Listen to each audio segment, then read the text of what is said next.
Chers compatriotes, Guinéennes et Guinéens, en cette veille du Nouvel An, je m'adresse à vous non seulement comme président de parti, mais également comme un citoyen, fils de ce pays dont le destin est intimement lié au vôtre.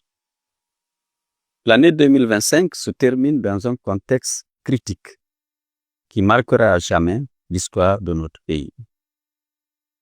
Jamais la gravité du moment n'a aussi cruellement résonné en termes de démocratie et de droits humains. À cet égard, nous ne sommes plus au bord du précipice. Nous y sommes de plein pied, enfoncés par la violence et la tyrannie du CNRD et de son gouvernement. Au fond de la fosse, nous y avons été traînés par 4 années de mensonges, de trahison, de rapt, de crimes, d'enlèvement et de meurtre. Je pense aux 65 jeunes manifestants froidement assassinés par les forces de défense et de sécurité, au général Sadiba Koulibaly, au colonel Célestin Bilivogui et au docteur Mohamed Djoubaté. J'ai dit à leurs parents, à leurs veuves et à leurs orphelins que je compatis à leur douleur, que je les accompagne de tout mon cœur dans le là effort de deuil qui est le leur. Je leur promets que je ne ménagerai aucun effort pour contribuer à élucider les conditions exactes de l'arrestation, de la détention et de la mort de leurs proches. Je pense également aux personnes arbitrairement emprisonnées, à Ali Ba, aux nombreux autres compatriotes de tout âge et de toute opinion qui croupissent sous des prétextes fallacieux dans les geôles du CNRD. Je rends hommage à tous les époux, à tous les pères et à toutes les mères des illustres fils de ce pays qui ont perdu la vie, l'intégrité physique ou la liberté en défendant la démocratie et l'honneur de la patrie. Je leur demande de tenir bon. Aucun de nos martyrs ne sera oublié. Le moment venu, la République saura les honorer tous à la dimension des immenses sacrifices qu'ils auront consentis. Le jour viendra en effet où nous écrirons une nouvelle page de notre histoire en convoquant la mémoire de toutes les victimes. Mes chers compatriotes, le moment est grave. Au regard de notre passé récent, 2026 n'annonce pas de nouveau, mais la terrible continuité du même.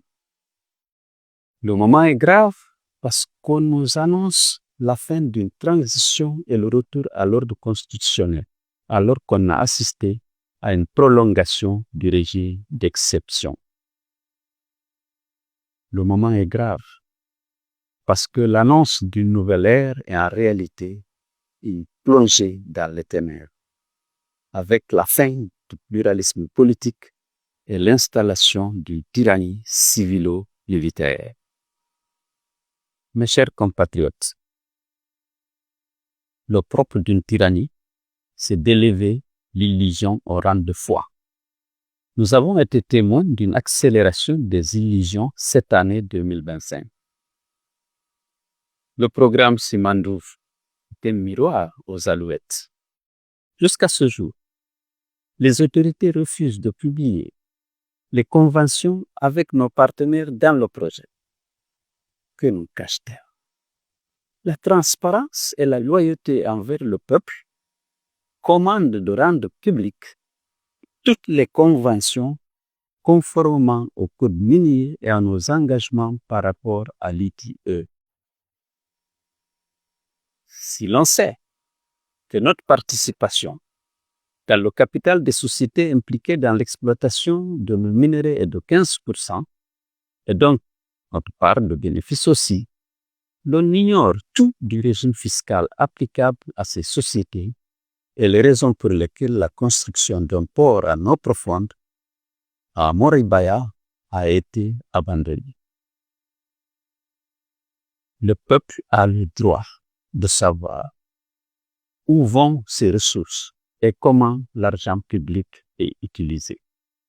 Si nous ne nous levons pas, bientôt toutes les richesses nationales seront bradés et hypothéqués à cause d'une gestion patrimoniale de l'État et de la course effrénée à l'enrichissement personnel des dirigeants.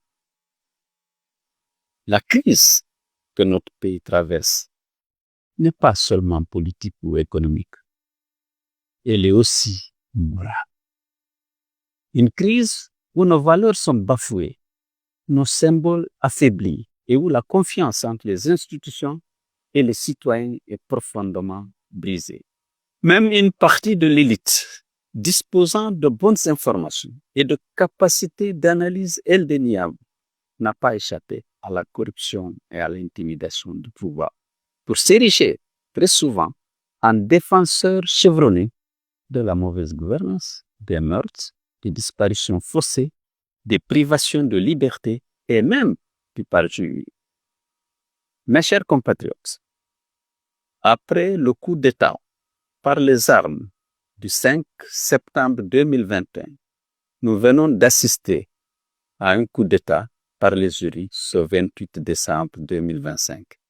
Heureusement, l'UFDG ainsi que les autres acteurs des forces vives de Guinée n'y ont pas participé, ni directement, ni indirectement.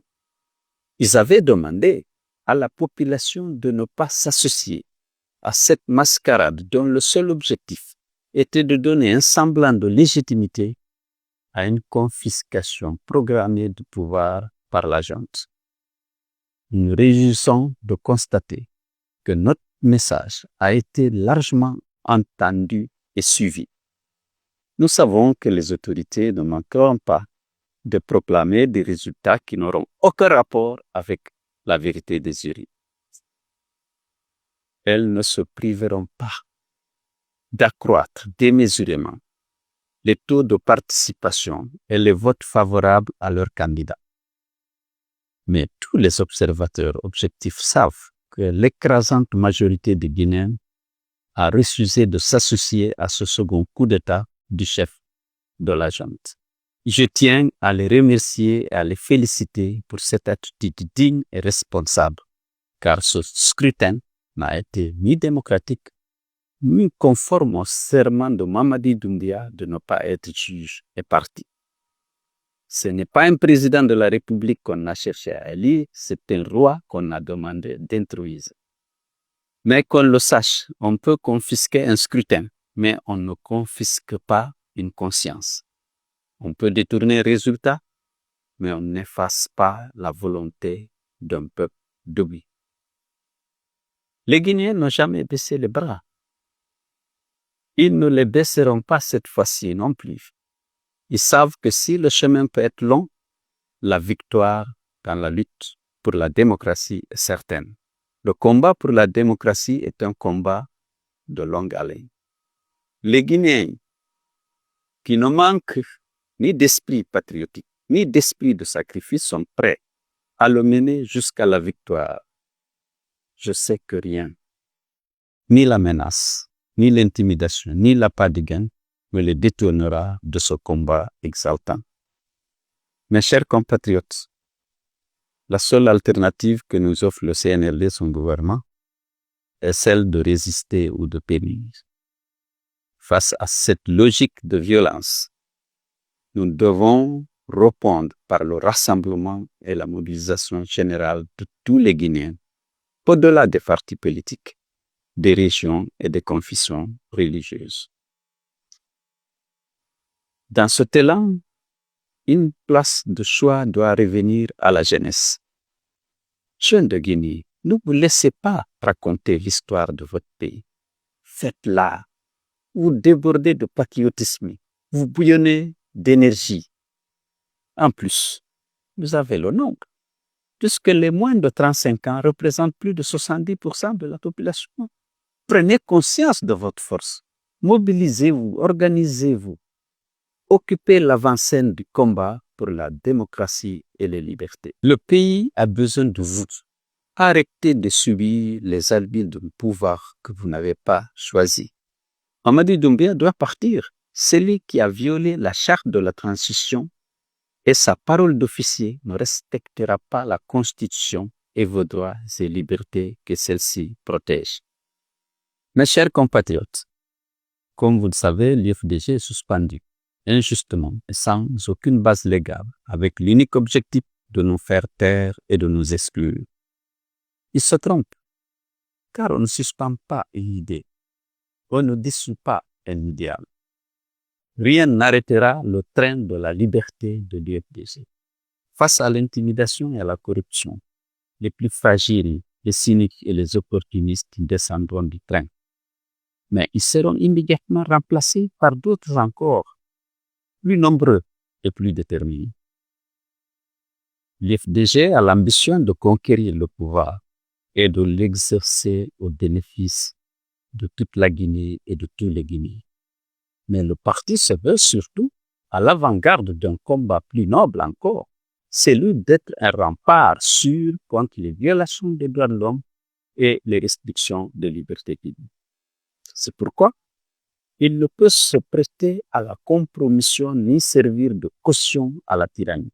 Je félicite ces militants, hommes et femmes, de toutes les générations, de toutes les catégories sociales, restés fidèles à l'idéal démocratique et qui, malgré toutes les manœuvres de déstabilisation, restent mobilisés et déterminés à défendre le parti et ses idéaux. Qu'un groupuscule, même armé, ne pourra avoir raison de la souveraineté populaire et de la volonté de la majorité. À toutes et à tous, je souhaite du fond du cœur bonne et heureuse année 2026. Qu'elle soit pour vous tous l'occasion d'améliorer sensiblement vos conditions de vie et de faire prospérer vos entreprises et vos projets. Qu'elle soit pour vous une année de bonne santé, de progrès et de réconfort. Vive la République, vive la démocratie et vive la Guinée libre, fière et indivisible.